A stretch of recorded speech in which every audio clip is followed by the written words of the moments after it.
Ada kalanya kita merasa sendiri. Ketika kita dibenci oleh sekelompok orang atau diperlakukan tidak adil dan kebenaran kita dibungkam.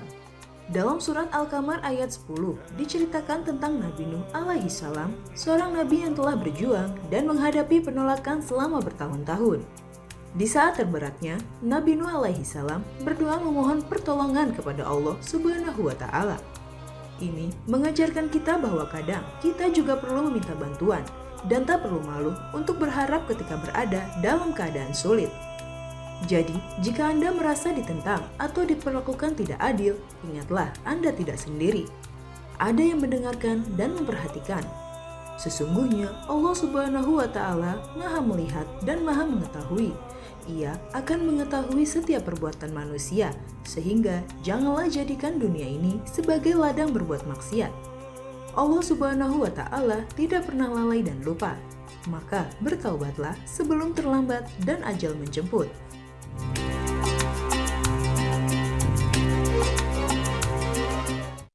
Subhanallah walhamdulillah wa la ilaha illallah Allahu akbar wa la haula wa la quwwata illa billahil aliyyil azim.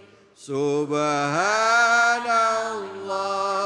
walhamdulillah wa la ilaha illallah wallahu akbar wa la haula wa la quwwata illa billahil aliyyil azim. Sallu ala Nabi Muhammad.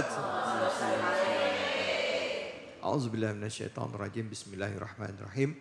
Assalamualaikum warahmatullahi wabarakatuh.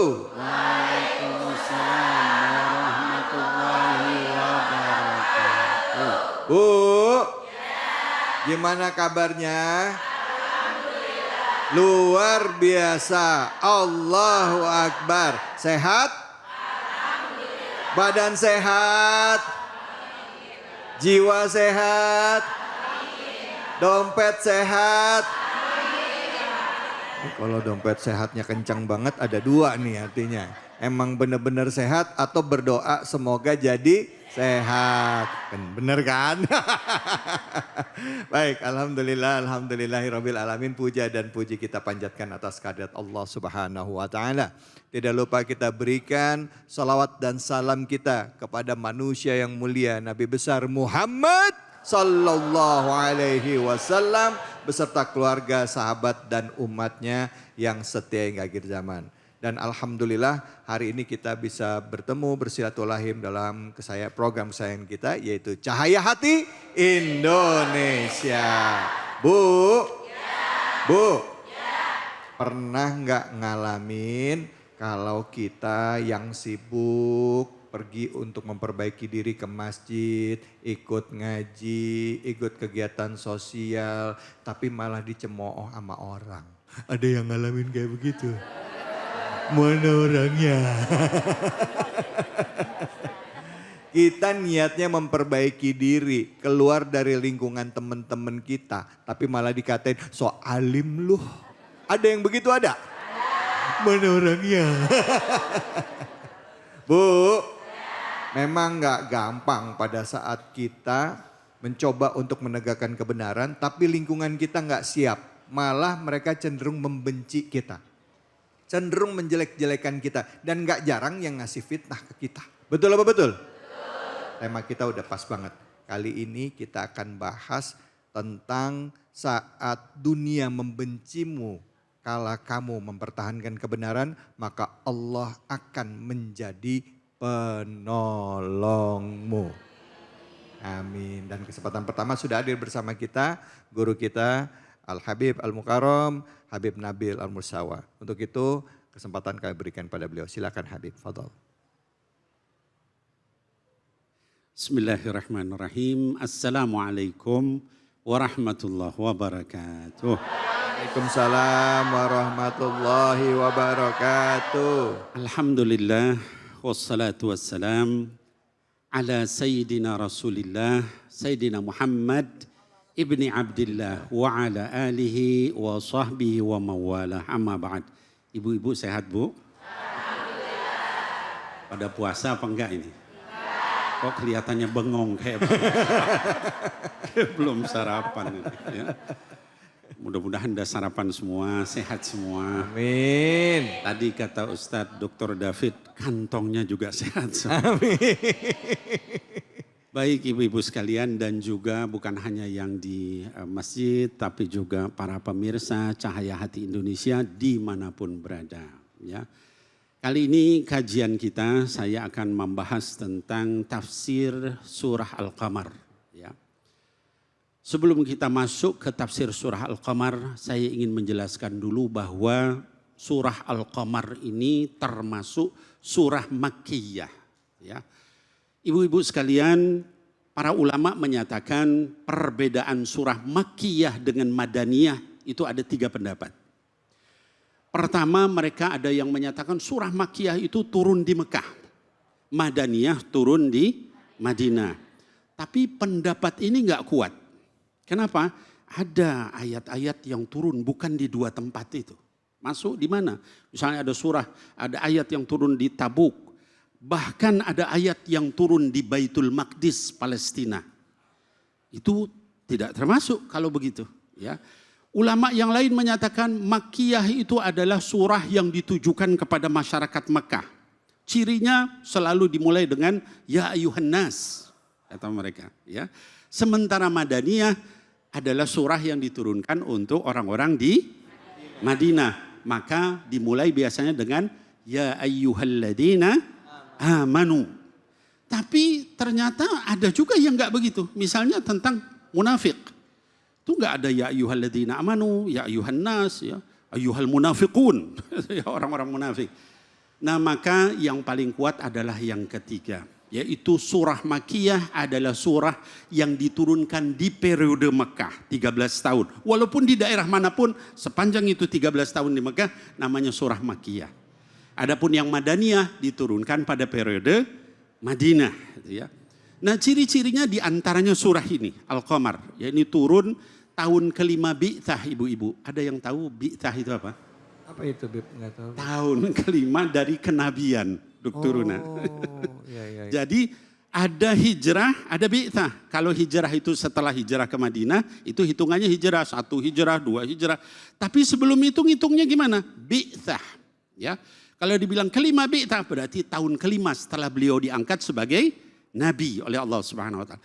Nah, ciri-cirinya surah Makkiyah ini, ya, yang tadi periode Makkah diturunkannya adalah surah Al-Qamar. Cirinya apa? Kata para ulama, di antara cirinya adalah bicaranya banyak tentang masalah-masalah akidah. Surga, neraka, ya, siksa Allah, kenikmatan Allah, mengenalkan Allah, mengenalkan malaikat, mengenalkan rasul-rasul. Itu ciri-ciri surah Makkiyah. Bahkan ada ulama yang lebih dari itu. Hurufnya pun itu ada makna. Ya. Surah Makkiyah misalnya biasanya diawali dengan huruf-huruf qalqalah. Ya. Qaf wal Qur'anil Majid. Itu huruf-huruf qalqalah itu kalau kita memahami dauk Arabiyah, cita rasa bahasa Arab dalam itu. Ya. Keras itu, memantul. Gitu ya. Jadi isinya pun juga begitu. Maka orang-orang Mekah itu terkena dengan itu. Ya, bukan hanya nahunya, sarafnya, hurufnya pun punya makna. Sebaliknya ada huruf-huruf namanya lin. Ya, seperti nun wal qalami wa ma yasturun. Itu tenang, tentram itu ya. Isinya pun begitu. Ya, Ar-Rahman, 'allamal Qur'an. Nun itu menunjukkan tenang, tentram. Ya. Nah, kembali ke surah Al-Qamar ini, mari kita lihat ya. Di sini Allah sebutkan di ayat yang pertama. Bismillahirrahmanirrahim. Iqtarabatis sa'atu wansyaqqal qamar. Kata Allah Subhanahu wa taala, iqtarabatis sa'ah. Kalian tuh harus tahu, udah deket waktu kiamat itu. Sesungguhnya kata Allah, iqtaraba yaqtaribu, artinya udah deket banget. Ya. As-sa'ah artinya adalah hari kiamat. Maka kata para ulama, kiamat itu dekat dengan dua tanda. Ada yang disebut dengan tanda kiamat sughra, kiamat yang kecil. Ya. Tapi walaupun tanda kiamat kecil itu tetap tanda kiamat, Bu. Apa misalnya tanda kiamat kecil? Ya. Dalam hadis dikatakan antalidal amatu rabbataha. Kalau sudah pembantu melahirkan anak majikannya, sekarang sudah banyak yang begitu. Ya. Wa antaral khufatal uratal alata ri'a asya'i yatatawwaluna fil bunyan. Kamu lihat orang hina, orang jahat, ya, orang enggak beres berlomba-lomba membangun gedung yang tinggi sekarang, ya. Nah, salah satu ciri kiamat itu adalah surah ini, yaitu insyaqqal qamar. Kata Allah, iqtarabas sa'ati wansyaqqal qamar. Ketika bulan itu terbelah. Bu, memang bulan pernah terbelah? Ada yang tahu? Ya. Salah satu mukjizat Nabi kita Nabi Muhammad sallallahu alaihi wasallam adalah bulan itu terbelah. Itu di masa beliau. Dan itu dibenarkan dalam hadis yang diriwayatkan oleh Imam Bukhari dan Muslim dalam sahihnya. Gitu ya. Sampai dikatakan dalam satu riwayat di atas dua gunung besar di Mekah itu Al-Akhshabain, ya. Jabal Abi Qubais, satu lagi setengah dari bulan lagi di Al-Qa'iqa'an. Orang-orang melihat bulan sebesar itu terbagi dua. Nah, tapi apa kata orang-orang musyrikin? Ya, wa iyyaru ayatan yu'ridu wa yaqulu sihrun mustamir. Setiap kali melihat mukjizat Nabi mereka yu'ridu, berpaling. Terus mereka berkata, sihrun mustamir, ini sihir yang berkepanjangan. Ya. Ibu-ibu sekalian, sihir itu ada cirinya ya dalam syariat. Kalau orang nyihir kita, ruangan ini bisa kesihir, belum tentu yang di luar kesihir. Satu tempat besar kesihir, orang di luarnya tidak kesihir. Itu sihir. Orang-orang musyrikin itu bilang, kita kesihir. Yuk kita tunggu sampai orang-orang dari luar daerah datang. Semua orang yang dari luar daerah datang menyatakan melihat bulan itu terbelah. Hatta yang dari utara, selatan masuk ke Mekah. Ini kita lihat bulan, katanya kok sebesar itu. Menunjukkan ini bukan sihir itu ya. Lalu apa kata Allah? Ya. Wa kadzabu wattaba'u ahwa'ahum wa kullu amrin mustaqir. Wa kadzabu, mereka berpaling. Wattaba'u ahwa'ahum. Kenapa mereka berpaling? Semua orang yang berpaling dari Islam, dari kebenaran Islam, itu hanya wattaba'u ahwa'ahum. Karena mereka mengikuti hawa nafsu mereka. Kebenaran itu sudah Allah tunjukkan di mana-mana. Maka kalau kita tadi bahasanya Dr. David, ada orang mendustakan kita. Kita berada dalam kebenaran, jangan khawatir. Nabi kita nih yang paling mulia itu didustakan sama mereka. Karena berpegang pada kebenaran. Jadi kita nggak usah nanya nih, ya, kok saya berusaha baik, kok saya dimusuhin. Emang begitu, itu ya. Bukan hanya kita, seluruh nabi. Nah kemudian di ayat berikutnya dikatakan di sini, ya, wa kullu amrin mustaqir, di dalam lanjutan terakhir ayatnya dikatakan dan setiap urusan itu sudah ditetapkan. Artinya apa? Kalau kita orang baik itu pasti dibersihin sama Allah Subhanahu wa taala. Cara ngebersihnya apa? Ada orang nyaci maki kita, ada orang yang iri sama kita, ada orang yang ngomongin kita di belakang, ada orang yang jelek-jelekin kita, yang memfitnah, bahkan sampai kita mungkin diintimidasi. Itu kata Allah itu sudah ditetapkan, ya. Tapi ingat bahwa yang namanya kebenaran itu tidak akan pernah bisa dihilangkan, ya. Nah kita lihat misalnya tadi, ya, Nabi Muhammad SAW didustakan, dibilang tukang sihir segala. Pada akhirnya kemudian beliau dimenangkan sama Allah. Sekarang pun agama Islam menyebar. Demikian. Baik, David. Terima kasih banyak Habib. Bu. Sama-sama. Bu. Tuh, kalau ikut pengajian, pengen keluar dari lingkungan yang nggak benar, memang begitu ya. Orang yang benar pasti musuhnya. Pengalaman ini kayaknya. Silakan yang mau nanya sama Habib angkat tangannya, silakan. Fadhol, silakan nama dan pertanyaan Ibu. Bismillahirrahmanirrahim. Assalamualaikum warahmatullahi wabarakatuh. Waalaikumsalam warahmatullahi wabarakatuh. Nama saya Ibu Jarona. Bu Jarona. Saya menanya Pak Ustadz, bagaimana caranya kita bisa menghiraukan dan tetap sabar ketika orang-orang sekitar kita iri, hingga tidak menghiraukan kita. Oh ya, baik. Terima kasih banyak Ibu Jarona. Ya, baik. Terima kasih Ibu Jarona. Silakan Habib. Ya, baik. Baik Ibu Ja'ronah dan juga mungkin para pemirsa yang lain. Ja'ronah itu dari Ji'ronah, itu salah satu tempat di sana di kalau kita haji. Mudah-mudahan, udah haji Bu belum? Belum, insya Allah mudah-mudahan segera haji. Amin. Segera haji, amin. Ya, pertanyaannya bagaimana kalau ada orang iri sama kita supaya tidak menghiraukan mereka. Ya, saya tadi berikan contoh Nabi Muhammad Sallallahu Alaihi Wasallam. Ya, kita berikan contoh yang lain. Ya, ibu-ibu sekalian, jangan pernah putus asa kalau kita berada di dalam kebenaran, apapun cobaannya. Ya. Mau tadi orang iri, orang segala macam, termasuk juga mungkin kita tiba-tiba rizkinya berkurang. Kalau kita berada dalam kebenaran, jangan kita merasa kecil hati. Ya. Saya berikan contoh siapa? Nabiullah Isa alaihissalam. Nabi Isa itu berapa Bu pengikutnya? Hanya beberapa, hawariyun. Ya. Hawari itu cuma beberapa, 10 orang ya di bawah itu, bahkan dalam riwayat ya 11 orang dalam riwayat lain. Lalu apa yang terjadi? Beliau dikejar-kejar seumur hidupnya. Lalu kemudian apa yang terjadi? Dibunuhi anak buahnya. Bahkan beliau hampir dibunuh. Tapi sama Allah diselamatkan. Ya. Kata Allah, wa ma qataluh wa ma salabuh walakin syubbiha lahum. Ya. Mereka tidak membunuh Nabi Isa, tidak menyalib Nabi Isa. Tapi Allah yang menyerupakan orang seperti Nabi Isa, padahal itu muridnya yang berkhianat. Ya. Tapi orang-orang yang mengejar Nabi Isa itu lalu sampai membubarkan semuanya. Apa yang terjadi? Nabi Isa dikenang sampai sekarang. Bahkan ada orang-orang yang terus-menerus setiap tahun memperingati kelahirannya Nabi Isa dan sebagainya. Mana orang-orang yang ngejar-ngejar itu? Hilang semua.